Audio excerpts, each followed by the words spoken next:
Ini merupakan podcast Perempuan Muda Punya Cerita, sebuah ruang untuk berdialog dan mencari inspirasi dari cerita anak-anak perempuan muda yang kami dampingi lewat kelompok puan muda dan serumpun muda di beberapa desa di Kabupaten Malang.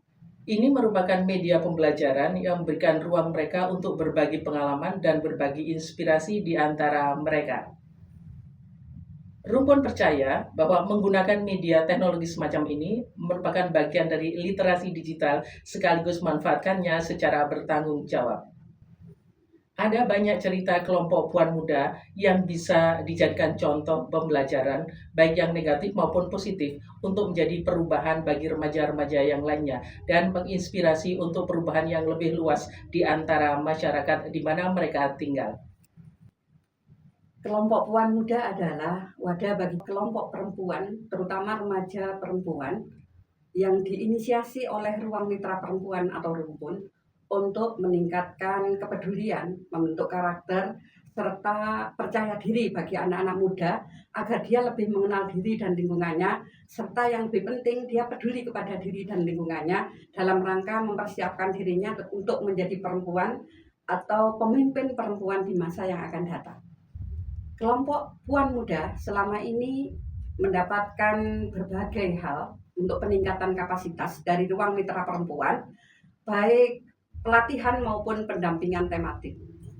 Program ini menjadi bagian dari program penguatan kepemimpinan perempuan muda di Kabupaten Malang yang didukung oleh Kedutaan Besar Irlandia untuk Indonesia. Hai kawan Puan Muda, selamat datang di podcast Puan Muda Punya Cerita. Kali ini kita punya narasumber dari siswi SMP Negeri 2 Singosari. Topik yang akan kita bahas mengenai sekolah ramah anak. Tentu saja ini topik yang sangat penting, bersama mereka kita akan bahas. Hai Diva, hai Filza. Hai Bu. Apa kabar? Alhamdulillah baik. Terima kasih sudah hadir nih di podcast kita. Apa kesibukan teman-teman sekarang? Apa kegiatannya? Kalau di sekolah kami biasanya aktif di beberapa kegiatan organisasi seperti OSIS dan juga Pramuka. Oke, Diva menjadi pengurus OSIS. Kebetulan saya ketua OSIS. Ya. Oke. Sekarang masih? Masih. Masih. Iya. Terima kasih. Filza? Saya ketua Pramuka. Ketua Pramuka. Iya. Oke. Sejak kapan tuh menjadi ketua Pramuka? Sejak kelas 8. Sejak kelas 8. Iya. Oke. Sampai sekarang kelas 9 udah lengser sih, udah digantikan gitu. Oke. Yang saya dengar teman-teman ini selain organisasi yang tadi disebutkan juga terlibat dalam kelompok puan muda ya? Iya, betul sekali. Oke. Boleh tahu itu kelompok puan muda untuk SMP 2 apa kegiatannya? Kita melakukan yang sedang berlangsung ini konseling sebaya. Konseling sebaya. Iya. Oke. Dan juga kita membahas tentang sekolah ramah anak. Oke. Nah, Filza mulai ini sudah dengan topiknya. Kita akan bahas itu ya. Teman-teman sekalian, teman-teman kan memilih topik itu tuh. Iya. Kira-kira mengapa topik ini penting untuk dibahas? Gitu. Filza duluan deh. Oke, menurut saya sekolah ramah anak itu penting banget. Soalnya sekolah ramah anak itu bisa mengembangkan emosional anak dan itu bisa meningkatkan prestasi akademik. Oke. Diva, menurut Diva? Karena anak-anak itu menghabiskan banyak waktu produktifnya di sekolah. Jadi sekolah itu menurut saya bukan hanya tempat untuk mengejar nilai, tapi juga tempat terbentuknya nilai-nilai percaya diri dan juga kesehatan mental itu mulai terbentuk di sekolah. Oh iya. Apa tuh yang disebut sekolah ramah anak? Misalnya kayak apa? Gitu. Indikator-indikator sekolah ramah anak itu kayak apa? Sekolah ramah anak itu sekolah yang bisa menyediakan ruang aman, nyaman, serta rasa dihargai oleh siswa. Jadi bukan hanya aman secara fisik, tapi juga secara mental. Oke. Filza? Sekolah ramah anak adalah sekolah yang memenuhi hak anak, baik pendidikan, terus emosional. Jadi anak merasa didengar pendapatnya dan merasa dihargai. Oke. Nah ini penting, itu apakah kira-kira memang sekolah-sekolah kita, mungkin bukan di sekolah kalian lah gitu ya, apakah sekolah-sekolah kita itu ada yang kurang ramah terhadap anak gitu, sehingga mental kurang berkembang dengan baik, psikologi kurang baik gitu? Gimana teman-teman melihat? Filza dulu deh. Banyak sekali ya, misalkan pendapat siswa ini gak didengar oleh guru gitu, jadi siswanya tuh merasa gak dihargai gitu. Itu termasuk itu di dalam kelas gitu maksudnya? Iya, mungkin di dalam kelas gitu. Mungkin kalau ada misalkan masalah nih, terus harusnya tuh siswa bisa ikut berpendapat, tapi gurunya tuh merasa kurang, siswa ini kayak ngapain sih siswa ini ikut-ikutan gitu. Menurut saya itu kurang ramah ya, kurang ramah anak. Jadi anak nanti mentalnya bisa jadi apa ya, kayak Terganggu, terganggu, kayak kurang percaya diri. Ya, gitu. oke. Diva punya cerita? Iya, kalau menurut saya sendiri, sekolah ramah anak itu mungkin banyak sekali digagas oleh banyak sekolah. Aturannya sudah ada, peran guru dan muridnya sudah terbentuk, cuman terkadang implementasinya itu dalam keseharian kurang. Jadi sekolah ramah anak itu kadang udah ada, cuman di sehari-hari itu masih belum Diterapkan dengan Iya. baik. Oke, jadi konsepnya sudah ada. sudah ada. Jadi misalnya gini, ada satu sekolah tuh yang apa ya, ada anak yang suka bully-bully kawannya gitu. Menurut kalian tuh sekolah ramah anak atau belum? Belum. Belum, Belum. pastinya belum. Belum. Belum. Tapi kan tidak bisa dihindari bahwa ada anak-anak yang sedikit bermasalah gitu ya mungkin. Nah, bagaimana hal itu teman bisa melihat? Kalau Apakah kita misalnya langsung mencap gitu? Oh, sekolah itu ini kurang memperhatikan tuh, gimana tuh? Iya. Ketika ada kasus tersebut, sekolah itu ramah atau tidak, itu adalah cara mereka menanggulangi masalah tersebut. Ah, Jadi ketika siswa ada masalah, itu bukan langsung dimarahin, bukan langsung diintimidasi, tapi didampingi untuk ke arah yang lebih baik. siapa tuh yang harus bertugas mendampingi? Tentunya guru, tapi siswa juga punya peran. Seperti Mhm. konselor sebaya di awal, Mhm. itu dia bisa jadi pendengar pertama yang Mhm. bisa mengarahkan untuk mungkin langsung ke guru BK atau ke psikolog terdekat begitu. Oh, oke, jadi sebenarnya Diva tadi bilang bahwa ada mekanismenya yang dibangun juga gitu Iya. ya. Oke. Nah, Filza, tadi dirimu banyak menyebutkan tentang peran siswa yang perlu dilibatkan nih, gitu ya. Cuman kan memang juga terbatas, nggak semua rapat lalu siswa boleh ikut ya, kan gitu.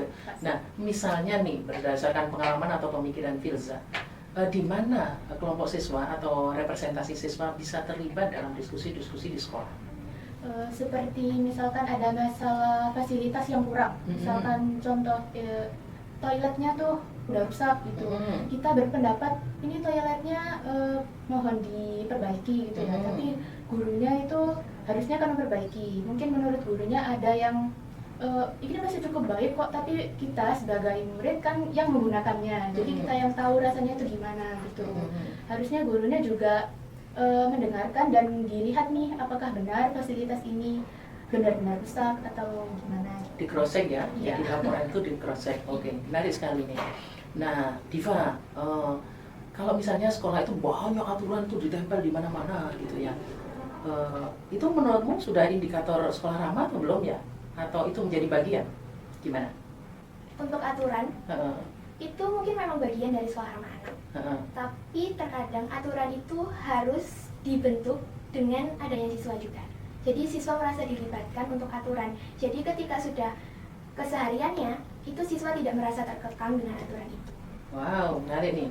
Nah, tadi kan teman-teman menceritakan tentang konselor sebaya yang mulai dilibatkan dan sebagainya.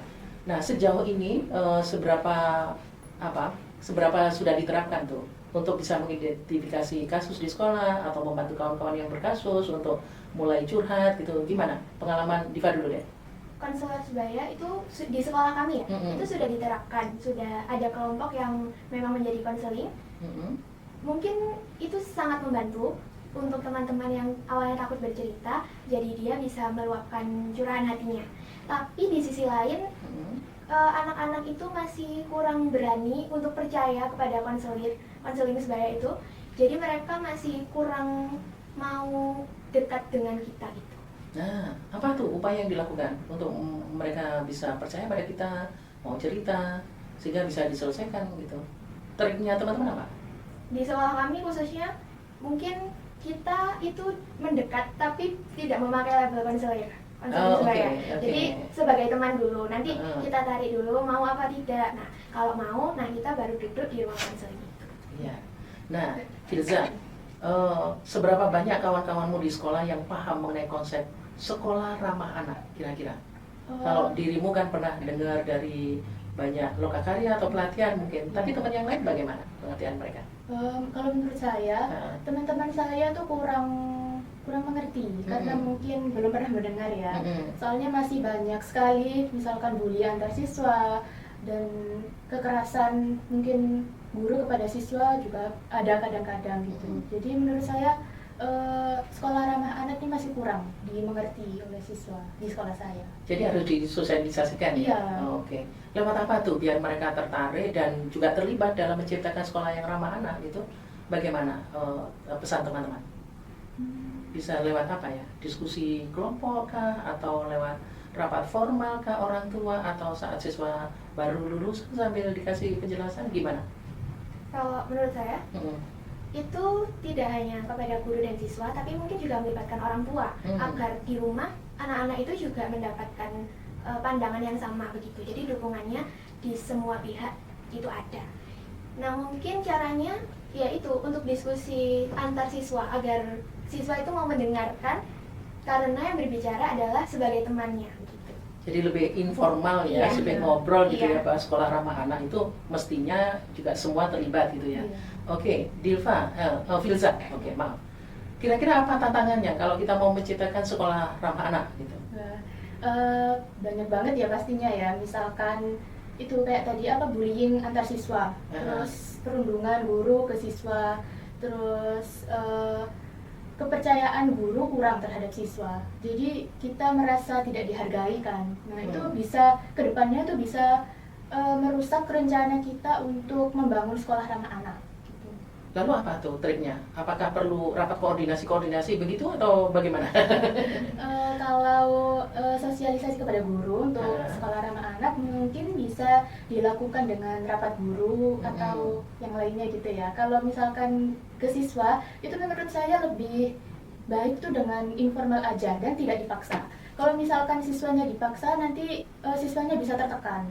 Oke, menarik nih. Nah sekarang saya mau tanya mengenai spesifik tentang remaja perempuan nih.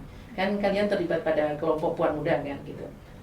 Mengapa remaja perempuan itu bisa menjadi agen untuk jadi teman curhat yang menyenangkan, yang bisa dipercaya itu? Apa kelebihan remaja perempuan untuk menciptakan sekolah ramah anak? Iya. Karena perempuan itu kadang hormonnya itu lebih beragam gitu. Jadi ketika menerima sebuah cerita dari temannya, itu tanggapannya itu nggak flat gitu. Jadi bisa lebih Contohnya nggak flat itu apa ya? kayak lebih apa ya? Dia bisa emosinya itu bisa lebih beragam. Jadi tidak hanya senang Empati ya, empatinya. terbangun. Iya. Oke. Gitu. Jadi tidak kaku gitu Iya. ya. Oke gitu. Pengalaman pernah nggak gitu ngobrol sama kawan yang terus empatinya keluar gitu? Kasus-kasus apa biasanya yang sudah dicurhatkan? Ya misalkan teman saya cerita tentang masalah pendidikan, kan saya kan kelas 9 nih, banyak ujian-ujian dong pasti. Pas mereka tuh kayak tertekan gitu, nanti kalau nilaiku turun gimana gitu, kalau aku nggak bisa masuk di sekolah yang aku impikan gimana gitu, pasti banyak gitu. Dan mungkin di luar masalah sekolah itu ada masalah di rumah, kayak misalkan aku sama orang tuaku nggak bisa, nggak boleh di sekolah, nggak boleh masuk di sekolah ini gitu. Jadi mereka mungkin bisa aja bertengkar, berbeda pendapat gitu, mereka kayak tertekan gitu, sampai ya mungkin ada kalanya gitu ya mereka nangis gitu pas cerita. Oke. Jadi itu kadang-kadang juga membawa suasana di sekolah menjadi apa ya, sensitif, lalu ada yang emosional gitu ya. Oke. Suatu kali saya pernah main tuh di sekolah kalian tuh. Ada lagi anak yang sedang entah berkelahi entah apa ya, teriak-teriak begitu.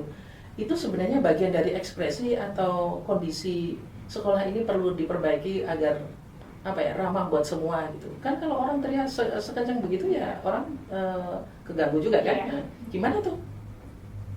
Filza deh. Kalau misalkan ada anak teriak sekencang itu bisa ditanya dulu deh, kamu biasanya emang kayak gini ta, di rumah juga kayak gini ta. Takutnya kan kalau di rumah juga kayak gitu, itu berarti dari orang tuanya kan, mungkin ada masalah dari orang tuanya gitu. Jadi harus ditanya. Wah, Filza ini punya bakat psikolog ini. Wah, cocok jadi konselor sebaya ini. Kak Diva, ada tanggapan? Kalau menurut saya keadaan kayak teriak-teriak gitu itu memang harus dikonfirmasi dulu kenapa.